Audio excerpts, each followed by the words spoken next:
same sort of mental pressure. But where do you feel like this 9 team is coming into Las Vegas? Yeah, I feel good. Just try to build on Kansas. I think this is always it's always a kind of to me recent history sport. And what's going on, and not because of the win, like not because we won that race, but I just thought that was a good weekend for us, and our car did a lot of really good things from my perspective that I was really pleased about, and I think a lot of those same things can apply here. So I'm just hopeful that we can replicate some of those sensations that I get in the car going around the racetrack here this weekend, and that same level of comfort. And I thought the good thing even with that was there was still room for us to make our balance better. It was a work in progress all weekend, and so if you take some of that and make it a little better, I think it'd be really close. You mentioned there are times throughout the year needing to get better at Saturday's qualifying practice, and Kansas exactly was that, qualifying fourth. Along with things happened in the race you want to carry over. Do you feel like you guys may have found something in qualifying that you can take to here and then the rest of the races this season? I hope so. I think that's a huge thing for sure. I've tried to document that well. I'm very very aware of that, and it's definitely been a point of emphasis, not just at Kansas. It's not like we've not tried, not like I've not tried either. So it's been a huge topic for us. It's been a huge topic of mine. A huge goal of mine to make Saturdays better, and I'll certainly try to apply the things that in the prep throughout this week that I feel like is important today, and hopefully we can get a good, really good, solid result, and reassess after we get done. Is Kansas a good barometer for how you might run here? That's what we just talked about. I do think there are things that can apply. So I hope some of that stuff is similar, and we can carry some of that over here. I think it certainly can be. So we'll see. What do you like to hear from your team in terms of what the point situation is when you're in the car, and if this car limits some of that conversation or puts restrictions? How does that impact you and how you do things? Yeah, I don't, especially this race and round, I don't need to know really much of any of that. I don't feel like. I think it's pretty easy to get a good grasp on where the other 7 guys are running.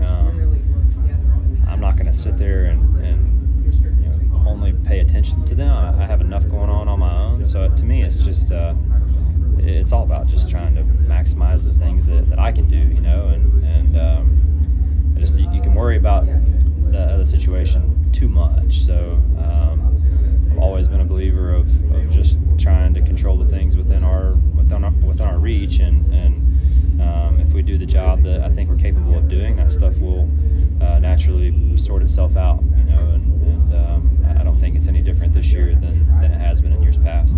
Last week, kind of Denny had this weird choice where, like, hey, I passed Ross, I knock him out, but if I stay behind him, I knock Joey out, who might be a bigger threat for the title.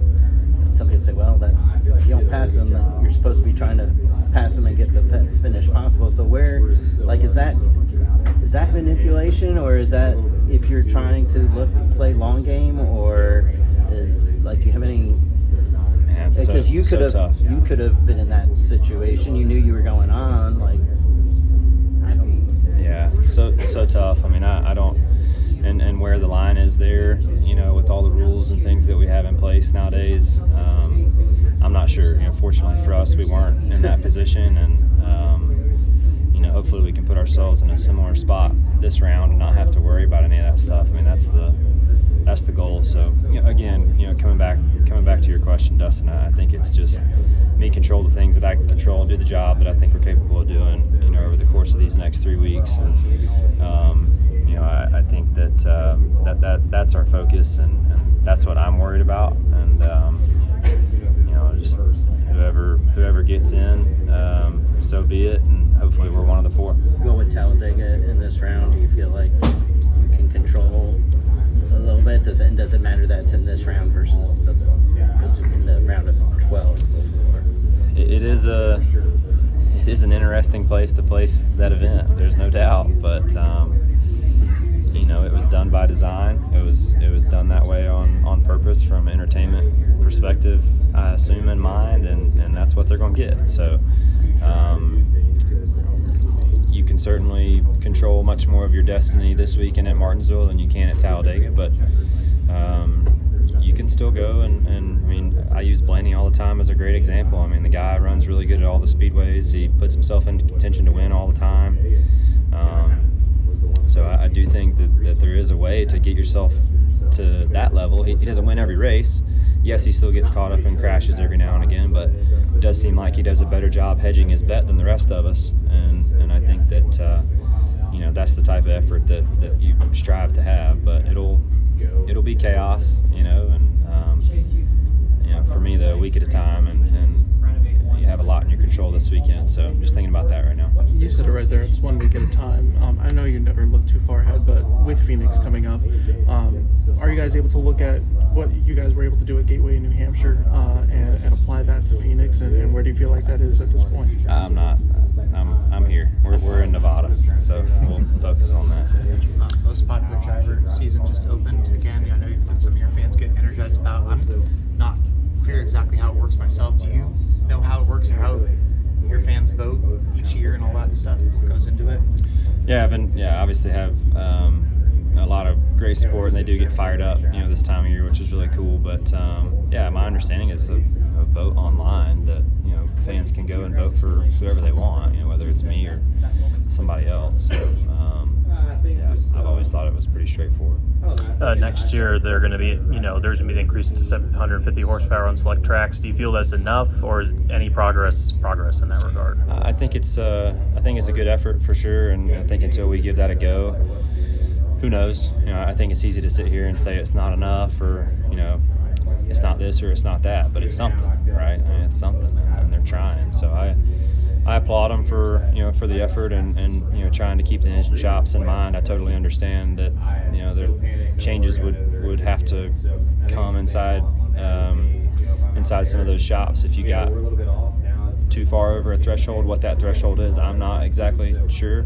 But for me, I think it's good. We'll try it, and if it's a good direction, maybe there's a way for us to add more. And if it's not a good direction and nothing changes, then we'll come back and reassess. But I'm looking forward to whatever it brings. Chase, tomorrow the weather's supposed to be 10 to 15 degrees cooler than today. How do you think that will affect the balance of the car and the racing in general? Yeah, usually we just go faster, here, and I feel like the cooler it is, the less chance the top of the racetrack has an opportunity to become involved in 3 and 4. So I don't know. I mean, I do think that today is today, and it's warm, and I'm kind of zoned in on that right now. 30 spot will be key though tomorrow, right? Always is. My Place Hotels is proud to be the official hotel partner of Frontstretch. With plush beds, in-room kitchens, and pet-friendly hotels, My Place makes for the perfect pit stop when traveling. Frontstretch fans can use promo code Frontstretch to save 10% on your stay at any of our nationwide properties. Sign up for our Stay Rewarded program to get even more savings. With My Place Hotels, don't just stay rewarded. I'm Caleb Barnes with Frontstretch.com. Come back soon for more great racing videos, and if you like us, don't forget to hit the subscribe button.